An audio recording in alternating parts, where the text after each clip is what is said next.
Remember when Richard Dawkins gave powerful arguments against the existence of God? Neither do I. Dawkins is one of the pioneering ringleaders of that circus we call the New Atheism. If you're not familiar with the group, the New Atheism is like the Old Atheism if the Old Atheism got rabies. Back in the 1980s and 1990s, atheists generally didn't care what other people believed. They were like, oh, if you think your God and your book help you, that's fine for you, but I don't need that.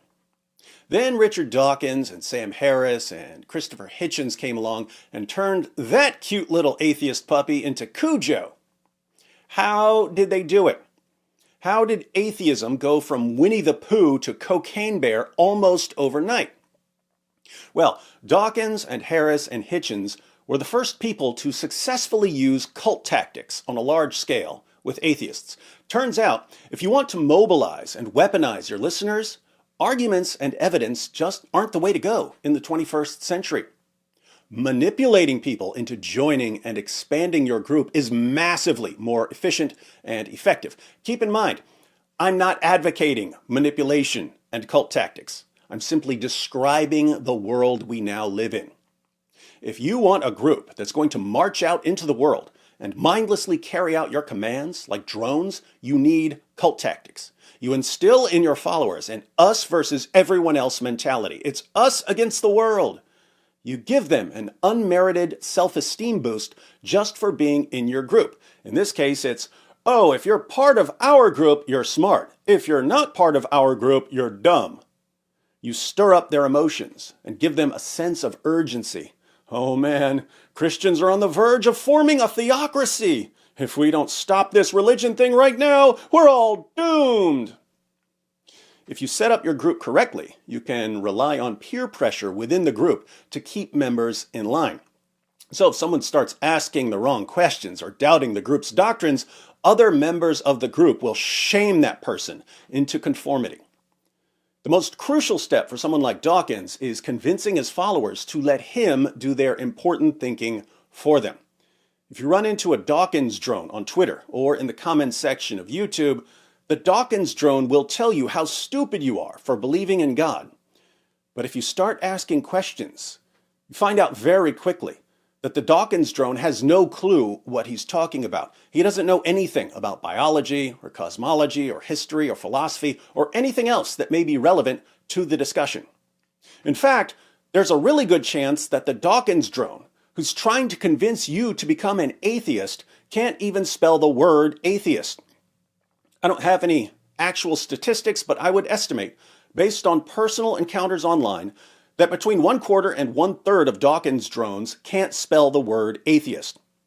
But that won't stop them from telling you how stupid you are for not mindlessly siding with Richard Dawkins, the Zuckerknight of atheism. Why are these Dawkins drones so confident that there's no evidence for the existence of God when they've clearly never examined the evidence for anything? Well, they really believe that their atheist heroes have carefully examined the evidence and concluded that the evidence is really, really bad. The vast majority of the new atheists that you'll encounter have never actually studied any of the arguments for theism. Instead, they have extremely devout, dare I say it, faith that their leaders have carefully thought through these issues for them. There's just one problem. The leaders of the new atheism haven't carefully considered the evidence and concluded that there's no evidence for the existence of God. They've done something far simpler and far more cult-like. They've constructed a methodology that is absolutely impervious to evidence. The actual evidence for God's existence is completely irrelevant to someone like Richard Dawkins, because he's using a methodology that makes his ideology immune to evidence. Let me guess, you Dawkins fans don't believe me, do you? Can't trust a theist. We're not in your group. We're all dumb. Can't trust an outsider.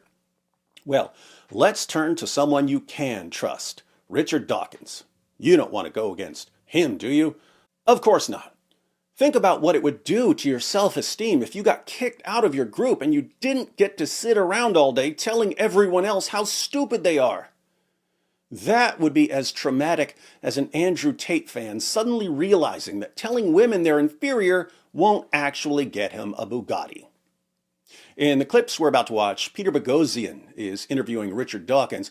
Boghossian is the author of A Manual for Creating Atheists, so you know he's going to be nodding in agreement at everything Dawkins says. But after these two atheists agree with each other that there just aren't any good arguments for belief in God, Boghossian gets hypothetical. Suppose God did exist. What sort of evidence could God give Dawkins that could convince Dawkins to believe in God? Given that the host of arguments don't work, what would it take for you to believe in God? What would it take? And as we're about to see, they're talking about what it would take if theism were true. If God exists, how could he convince Richard Dawkins that he exists?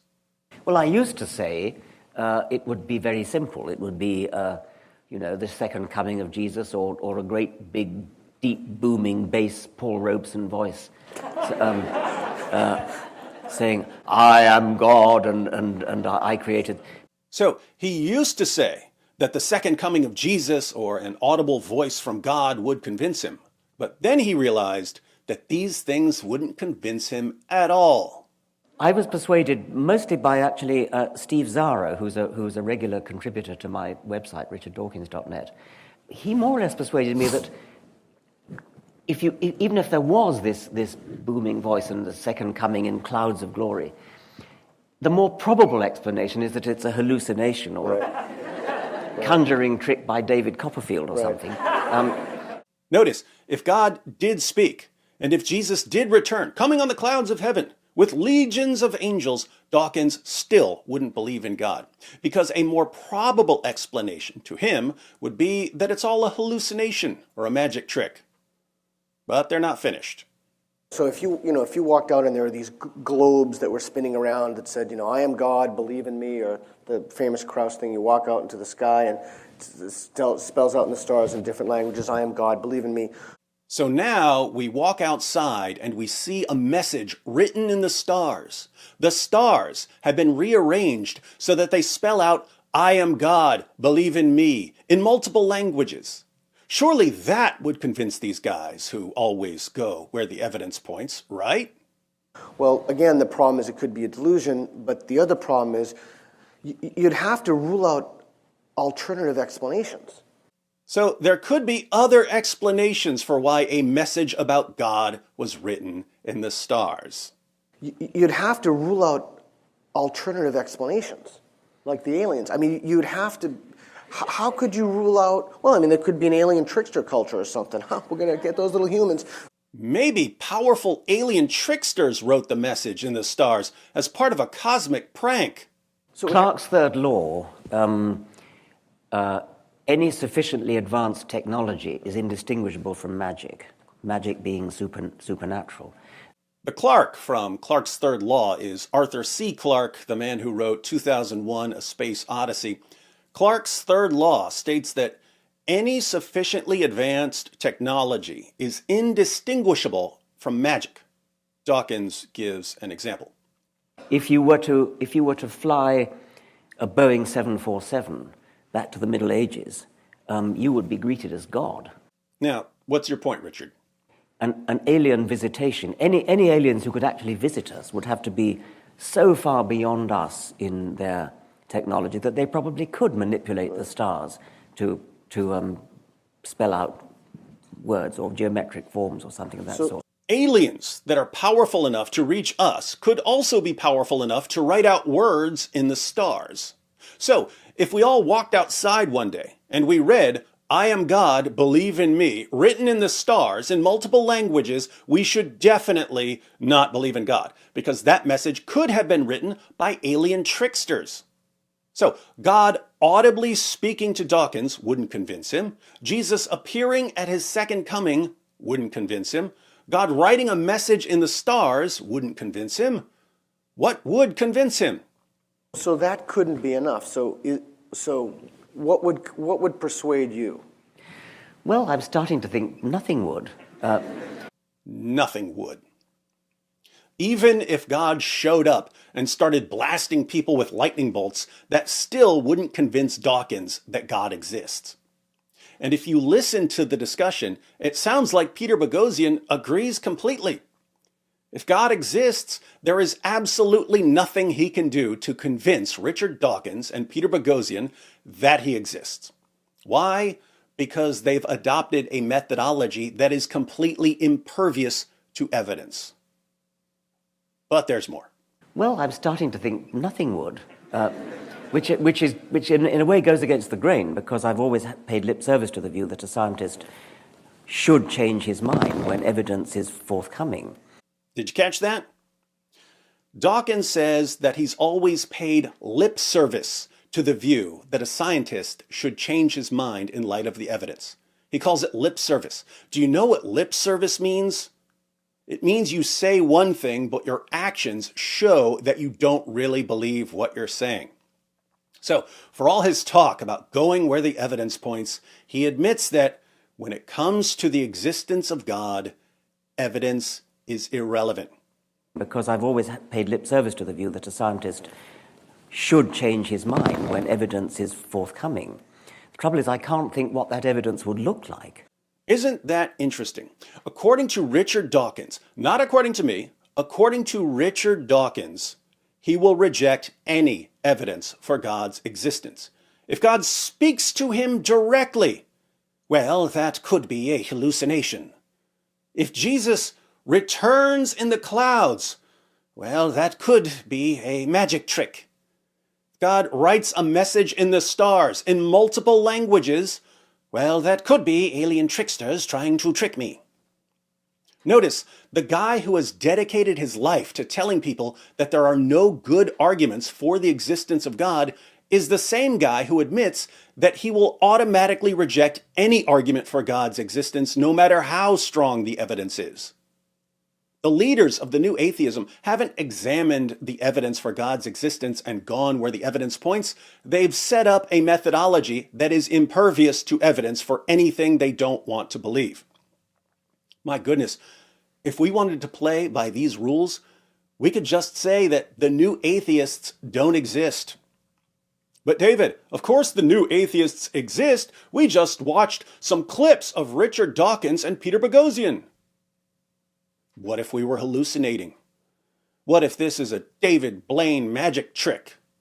What if alien tricksters want us to think we just saw Peter Boghossian interviewing Richard Dawkins? What if? Playing skeptic is easy, my friends. Now, we've heard Clarke's third law. Any sufficiently advanced technology is indistinguishable from magic. I'm ready to lay down Wood's first law. Here it is.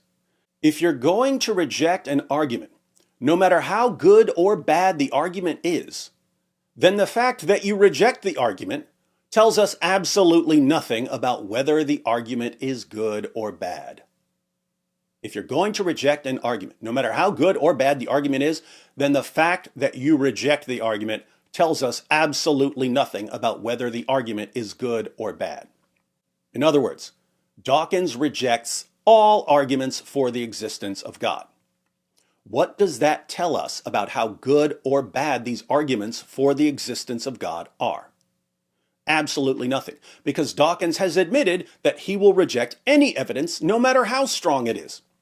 If God speaks to him, Dawkins won't believe in God. If Jesus returns with a chorus of angels, Dawkins won't believe in God. If God writes a message in the stars, Dawkins won't believe in God. No matter what the evidence is, Dawkins won't believe in God. He admitted it. So, when Dawkins declares that there's no evidence for God's existence, does that tell us anything whatsoever about whether there's evidence for God's existence? No. And yet, this is one of the guys whose followers trust him to do their deep thinking for them. Of course, if you explain this to them, they'll deny it. People who've been manipulated and conditioned with cult tactics usually don't realize they've been manipulated and conditioned. So, when you show them what's happened to them, don't expect them to thank you for exposing the leader of their group. Keep in mind, I'm not talking about all atheists here. I'm referring to the ones who've been programmed, like bots, to run around screaming, "Show me the evidence! Show me the evidence! Show me the evidence! That's no evidence! That's no evidence! That's no evidence!" It's their mantra. And it's incredibly difficult to get them to see how their thoughts and behavior have been conditioned, because now their self-esteem is connected to their membership in their group. Turns out that sitting at your computer all day telling people they're stupid because they're not in your group does give you an easy self-esteem boost. So criticizing their group is an attack on the source of their worth and value, and this makes it extremely difficult to show them how they've been manipulated. Notice I said difficult, not impossible. Cult tactics can be undermined and exposed. And I'm about to show you how.